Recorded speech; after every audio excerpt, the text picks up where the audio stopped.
Hello YouTube, welcome to Mechabellum. I realized I put out a video last night, but I didn't really explain this game too much, so I wanted to dive into a match with you guys and explain what's going on. So here is Mechabellum. Mechabellum is a game that's currently being produced by Dreamhaven. They have a development team behind it as well, and this is essentially an auto chess 101. And there's a lot of strategy and a lot of ideas you can do in this game, but ultimately, if you want to just explain it, it's just chess with video game mechs, dude.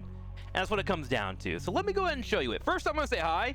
Hey, good luck, have fun. I find so many people in this game to not be social, so I'm trying to talk to people a little bit more often and try to make them enjoy it. Hey, we got someone to talk back. Love it. Let's go ahead and pick up the Marksman Specialist. This is a specialist that I enjoy having in my compositions. I think Rhino is my favorite unit, but so far with us trying to just get the game down, I'm going to go ahead and play the Marksman Specialist. So you will start with 2 units on every single composition, and of course you know who these units are when you start. We're going to spread these out. These are long-range artillery. They're going to put down missiles on the opposing team, so I want to make sure they're nice and protected. And then we have a couple of hounds that are coming in afterwards and help clear out the front line. For them, they have fangs and stormcallers themselves. So what we're going to do is we're going to try and spawn all the way back here and have our hounds run in at the last second to try and help protect our team. You can look at certain things in this game by pulling left click, and here's all your stats. You can dig through it all. You have your unit attributes. You can see what they attack. You can see their range. You can see their speed. And so you can kind of figure out where exactly you want to put things based on those numbers. Now, we know we are getting marksmen later on, so I'm going to go ahead and pick up some marksmen later as they've been unlocked. I'm not going to pick them now because this unit composition should beat them in theory. What I'm going to do instead is lock a different unit that is free, and tier 1 units are relatively cheap. We're going to go for the crawlers. Let's go ahead and grab a couple of these. You get 2 spawns per round. I'm going to take these crawlers, I'm going to put them right here, right in front of my hounds in the middle. And they're going to also help out with the idea of defending these that are going to be pretty stationary. Okay, all said and done, we've unlocked our 1 unit, we end deployment, and we'll head into our first match. Now, our opponents have gone for flyers, so they're probably going to win this match right away, as I don't have any anti-air, but that is something for me to note later on. And luckily, that's why we have the Marksman Specialist. He will help me with that in the future. So we're just hoping to clear out as many of these units as we can and take a reduced amount of damage. Ooh, gets a nice missile in there. Solid shot from him. Meanwhile, we are making our own steps forward and trying to clear out anything that might be on the ground. We have a few of our hounds here, which, to be quite frank with you, I actually don't have much experience with hounds, so I'm not sure how they're going to do in this matchup.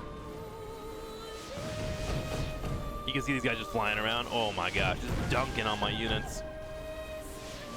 So now, this is the part where I, as a player, realize that I lost the first round. What can I do to change things up? Well, first thing is I need to get anti-air, right? These are going to be an issue. So I need to figure out a way to clear them up. Do I want to clear them up first in the right, quick manner, or do I want to clean them up at the end of a fight after I've cleared their ground units? These are the kind of decisions that you'll be making in Mechabellum, and there's a lot of options for you to toy with, which is what makes it a lot of fun. A lot of auto chesses can be kind of focused a bit too hard on RNG, and this one lets you make choices that put a lot of control in your hands. So, our augments will now come up on round number 2, and these will help change the battlefield and how we're going to play the game. So we have a few options available to us, and all of these are sound in their own way. We do have increase the force attack by 20%, HP by 20%, and movement speed by 3, but decrease their range by 10. So we can make them kind of tanky boys. Let's go ahead and unlock that. Now, we're not going to have the fortress until later on. This is considered a giant unit, which is pretty expensive to unlock. To unlock him, I will have to spend $200. As you can see, I only had $350 on round 2. So I don't really have the funds to do that. But what I can do is grab a couple of marksmen. And we also have this marksman that we have at level 3 was unlocked due to our passive that we picked in the very beginning of the game. We're going to take this and we're going to put it right here on the sign. And we're going to put it right in the middle of these 2. And then we're going to take one marksman in the back left and put him over here. And then we're going to take the other marksman and we're going to put him on the far left. I want to have him try and grab some aggro to pull people into this area. As this tower, if it gets attacked, I am slowed and I get damage reduction. So I would like to protect that if I can. In terms of everything else here, people will level up in this game as they fight and they get damage in, as you can see, so you can decide to promote them. These are kind of things that I'm just having be in the way at the moment, so I'm not going to upgrade them, but I can do an upgrade overall called Defense Enhancement or, of course, Attack Enhancement. which will cost me $100 to do that. I'm going to go ahead and go for the attack because I have a lot of range currently with these units that I have now. Here we go. Let's deploy and see how this fight goes. Now, do remember you can only unlock one unit per round, so it's got to be a part of your game plan. Ooh, he actually upgraded his crawlers here, so I'm going to have to keep an eye out for that. They get relatively quick when they do that. And as you can see, my anti-air is now helping out with these flyers, which I'm hoping will pay off in dividends in time. So we know he has crawlers rushing over in this area, so we might want to defend that in the future. It does look like we get through the initial hump of us not having many damage, but one of our marksmen is going to be circulated here. My hound is trying to deal with it. And slowly they will get picked off, but it looks like the crawlers are going to eventually be blown up. Meanwhile, we're working on trying to get on top of his launchers, and we're going to go for his tower up here in the top right corner. And our hope is that we nibble this down fast enough while we have units in rounds to negate them. When they have this little red aura around them, they lose that damage. You see how little damage they're doing to us, right? And our marksman in the back left was able to flank in, and we win the second round. Okay, so round 3. We got 600 HP. We are going to be offered another unit. I believe this happens every single 3 rounds. And actually, we needed something to stop their chaff from getting on top of ours. So we're going to grab the Arc Light here. The Arc Light will come in with 2 squads of rank 3s. And now, I can take these and put them in situations where they should excel, right? So we know they have a range of 93. They are relatively slow, so I'm going to put it right behind this tower on the right side. We'll put it there, and then we're taking another one of these, and we see they have a few chaff over here that we want to clear out, so we're going to go ahead and put this guy right here.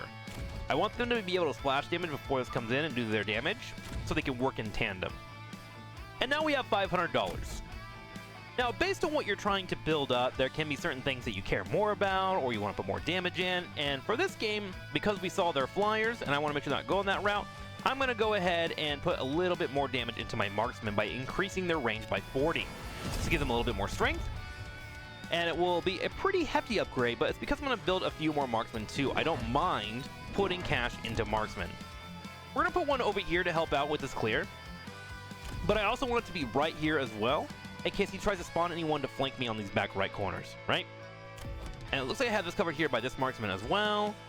But I think I may just go ahead and take this one and put it over here in the top right corner just to help out. Let's put it in the middle, actually. There we go. We do have $50. Double checking really quick if I want to unlock anything. That could be helpful. We'll go ahead and unlock these Phoenix. I like them as an option in case I ever have to dump a lot of cash into something. So now we have Phoenix available in the future. Now these charges we saw early on, we now have a unit to counter that. It'll be the Arc Light. Once these come up, they should be getting cleared up pretty quickly, and they are dealt with pretty fast. Now, he has switched into more tanky options. Luckily for me, I've already accounted for this, as I have my crawlers coming in at the last second. And these things, while they are tanky, they have a slow fire rate, so lots of units getting on top of them can be quite destructive. And it looks like we'll be able to get through that pretty soundly. We take out his Arc Light as well, and now we just have to get on top of his missile launchers. And I think on the entire front, we've destroyed him pretty well. So now I'm thinking, okay, I've won the ground units, I've already gotten through his major strategy, things are looking pretty good for me. What do I want to do? Well, remember we grabbed that augment that gives us fortresses and they become a little bit more powerful, but at the cost of range. So now I start thinking about, like, how do I want to deal with that? Let's go ahead. Ooh, we have those arc lights here.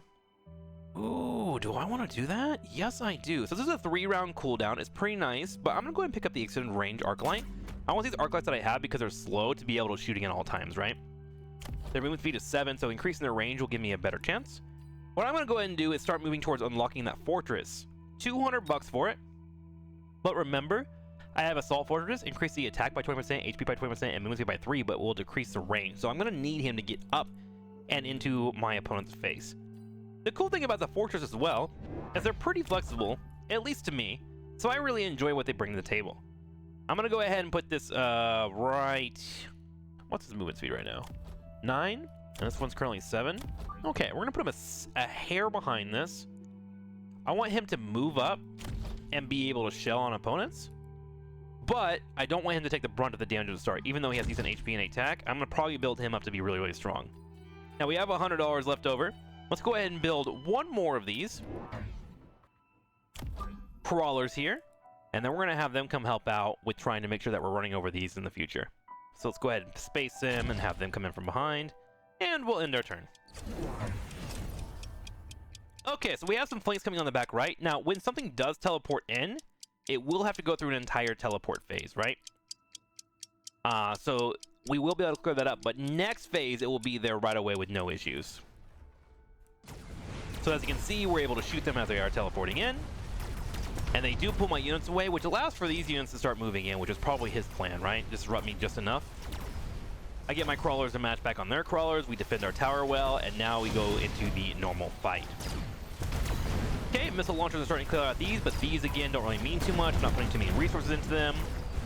Our crawlers move forward, and I think overall I'm kind of beating him in terms of strategy right now, and getting a really good trade on units. Yes. Okay, looks like we get through it. Let's look at his specialist. So he's getting more money, so eventually he is going to outscale me, right? I don't want to go for big haymaker units. I want to get on his face as quickly as I can and prevent him from getting too strong. And because of this, and me knowing that he's going to get more money, he's probably going to get more expensive units in the future, I'm going to go ahead and grab these melting points. Immediately obtain squad strength of 2 melting points. Melting points are designed to take out big units. So I'm going to take one and put it over here on the right side and have it be right behind this fella. And then what I'm going to do is give him barrier, which costs $500. What that does is it creates a shield, so those two will be protected in case he has like any nukes or any objectives that he's going for. It should protect these two units that I want to really focus on.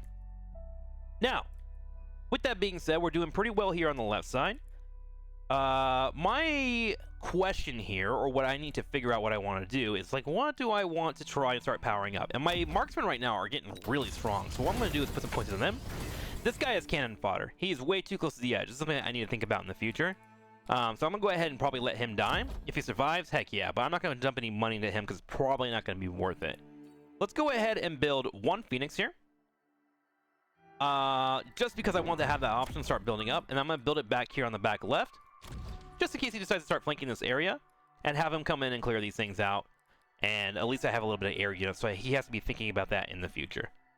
Other things I can be looking into is I can go for upgrades. I'm going to go for a defense enhancement, increase HP of all units by 15%, just to get a little bit on the tankier side, and hopefully we're able to get through and finish him off before he gets too strong. Ah, his big units are here now. He is gone for the overlords. So his big money payoff is starting to come in. He's unlocked his overlords, and we're going to need a hefty amount of anti-air to beat that. Luckily, I do have a few options if he's able to beat me this round. We will see. So my melting point is my anti-air right here, and then of course my marksman can do some damage. We do flank this back left once again and clear that out to reduce him, so that lets my units get on top of him. Here come my crawlers straight into the middle of the fight. Look at this, isn't this cool looking, dude? And my fortress is leading the charge, clearing out his tanks without too many issues. Now the melting point should start attacking. And what I ultimately want the melting point to do is to be on top of this. This spawns a couple of rays here, and you can see they're starting to become a bit of an issue for me. He's able to shell some damage, but I think we positioned well enough where we can at least burn one of these down. Can we get a second? Yes, we can. So his big units have been beaten, and now we will be moving in to finish the kill. Do we get enough damage? We sure do, GG, man. So we wound up getting the win there, and that's kind of an idea of what Mechabellum is. Hopefully you learned a lot. I'm going to try and putting out some videos in this game every other day or so while I'm playing through my auto chesses. And, you know, let me know if you guys are enjoying it. You should check it out. I think it's a really awesome game, and it's fun to have a 1v1 game again that doesn't require like a million APM. Okay, thanks for watching, guys. I'll see you next time.